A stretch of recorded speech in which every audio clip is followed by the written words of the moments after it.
It was Friday afternoon. We had just finished up with a break and we started working again. We started digging again. We got down there, realized we hit that drainage line and it needed to be repaired. So the laborer I was working with, he climbed out of the trench, go back to the truck to get a piece of pipe so we could splice this thing back together.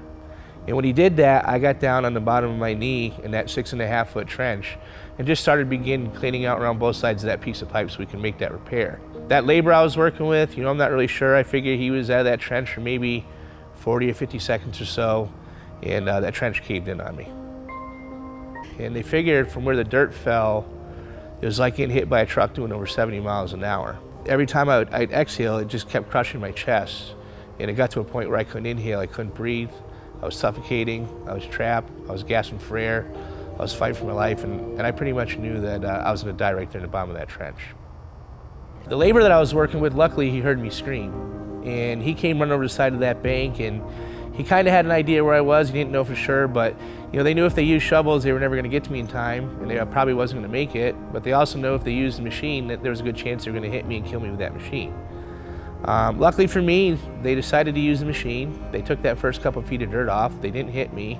They grabbed shovels and they started to dig. It took them 10 minutes to get to me. When they got to me, I was dead.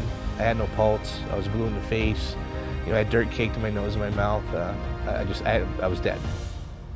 When we're out there working and, we don't have these trainings, we don't have that proper safety equipment, it's not always the guy that's hurt that's affected.